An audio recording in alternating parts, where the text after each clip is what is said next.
Hello friends. ओम नमः शिवाय। Welcome back to my channel. आज जिस टॉपिक पे मैं आप लोगों को वीडियो प्रोवाइड करा रही हूँ वो आपका MHI 04 इग्नू का, जो इग्नू में हिस्ट्री में पोस्ट ग्रेजुएट कर रहे हैं उन्हें पता होगा। आपका जो सब्जेक्ट है MHI 104 जो है आपका unit 1 pre state to state.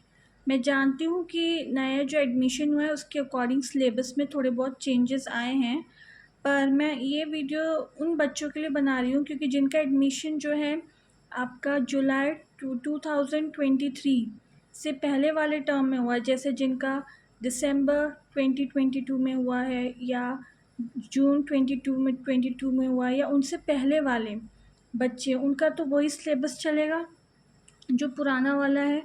तो ये वीडियो मैं उनके अकॉर्डिंग बना रही हूँ। और जो नए बच्चे हैं जो ज्वाइन करेंगे न्यू सिलेबस के अकॉर्डिंग, तो थोड़े बहुत चेंजेस हुए हैं, ज़्यादा चेंजेस नहीं हुए हैं, वो भी मैं आपको अपने आने वाले वीडियोस में बता दूँगी। तो कुछ जो चैप्टर्स हैं जिनके जो इम्पोर्टेंट क्वेश्चंस हैं उन पे मैं वीडियोस बना रही हूँ। तो आज जो आपका पहला यूनिट है प्री स्टेट टू स्टेट, तो इसका एक इम्पॉर्टेंट क्वेश्चन है, explain the transition from pre state to state in early historic north India. इस पे मैं आपको आज नोट्स प्रोवाइड करा रही हूँ, कैसे आप लोगों को आंसर लिखना है वो मैंने यहाँ पे शो किया है।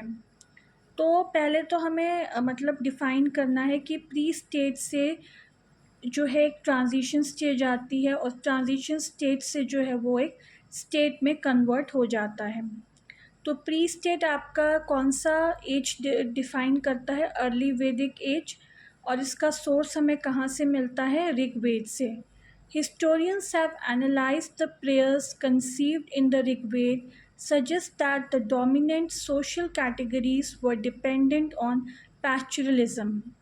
The early society was characterized by kin organization based on collective sense. In later part of Rig Vedic age, larger kin units like Jan and Viz existed. Viz was the basic social unit. There was sense of shared existence which included the sharing of resources, responsibility for military activities. Cattle raids led by chiefs were dominant, who distributed booty and headed major assembly. Community wealth was equally distributed. Since the economy was predominantly pastoral and it was difficult to accumulate wealth, therefore Rigvedic society was largely egalitarian. तो ये यहाँ पर मैंने सबसे पहले pre state को define किया है। नेक्स्ट मैं आपका ट्रांजिशन स्टेट को डिफ़ाइन कर रही हूँ। वो आपका कौन सा पीरियड आएगा? Later Vedic age, that is first half of first millennium BC। Sources आपके हैं later Vedas, Brahmanical text and painted grey ware culture.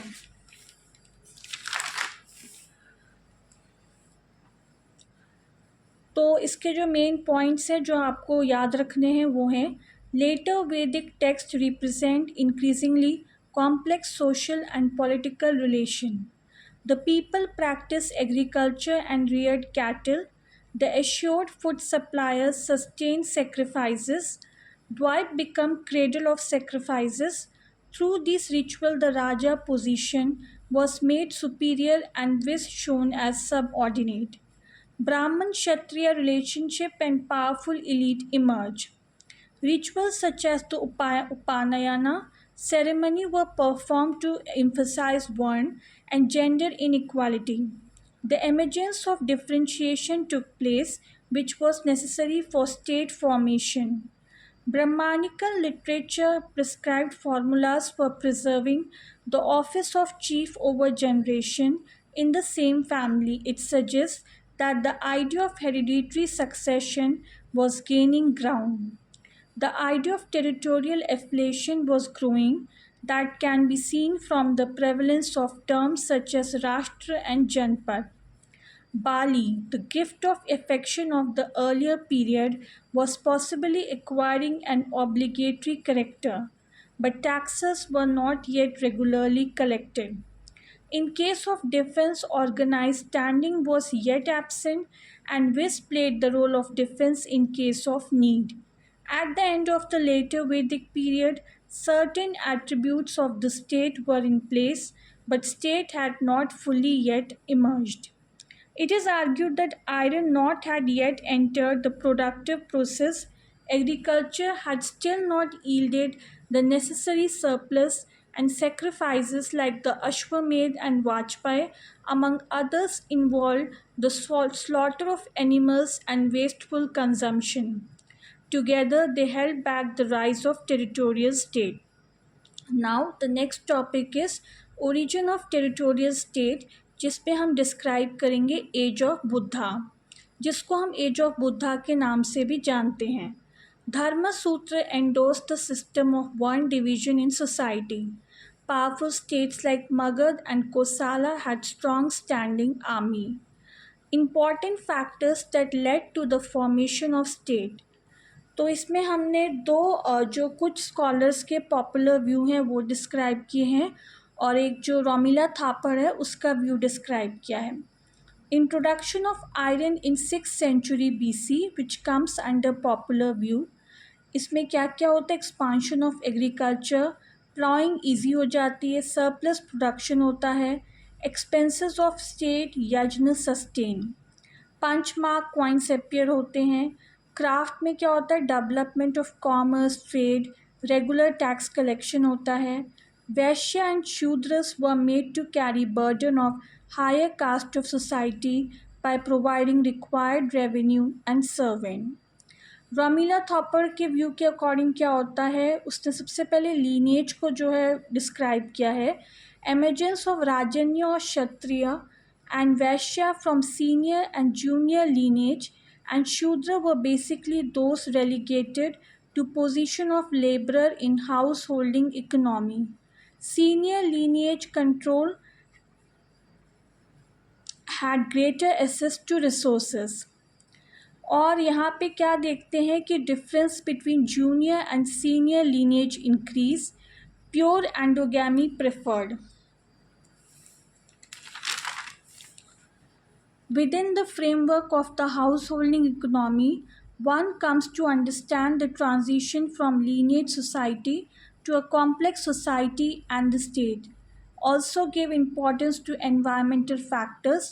आप एग्जाम्पल देख सकते हो मगध का, जो कि फर्टाइल सॉइल है, वहाँ पे गंगा प्लेन पे लोकेटेड है और वहाँ की रेनफॉल काफ़ी अच्छी है. अदर फैक्टर्स जो इन्होंने सपोर्ट किया है वो है urbanisation, ideology, social stratification. Powerful contemporary religious idea and system played an important role in shaping the nature of the emerging state system. Characterized by its egalitarian idea, was useful to the early states because it was able to integrate the varied groups across class and caste line. तो students, आज मैंने इस chapter का एक question यहाँ पे discuss किया है, बल्कि पूरा आपको आंसर ही प्रोवाइड करा दिया है.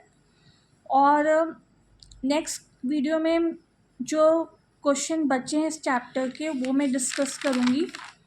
और अगर आपको मेरा ये वीडियो पसंद आया हो तो प्लीज़ मेरे चैनल को लाइक कीजिए, शेयर कीजिए, सब्सक्राइब कीजिए, बेल आइकन को दबाइए ताकि जब भी मैं कोई लेटेस्ट वीडियो डालूँ उसकी नोटिफिकेशन आप तक पहुँच जाए. स्टूडेंट्स, इग्नू से रिलेटेड अगर आप लोगों को हिस्ट्री के पोस्ट ग्रेजुएशन या ग्रेजुएशन के नोट्स चाहिए हों, असाइनमेंट चाहिए हों, या previous year solve question paper चाहिए हों, पॉलिटिकल साइंस के भी चाहिए हों, या फिर अगर आपको बीएड के भी चाहिए हों, तो आप मेरे व्हाट्सएप नंबर पे कांटेक्ट कर सकते हैं. मैं नीचे डिस्क्रिप्शन बॉक्स में अपना व्हाट्सएप नंबर दे दूँगी. आपको उस पर सिर्फ मैसेज करना है, कॉल नहीं करना है.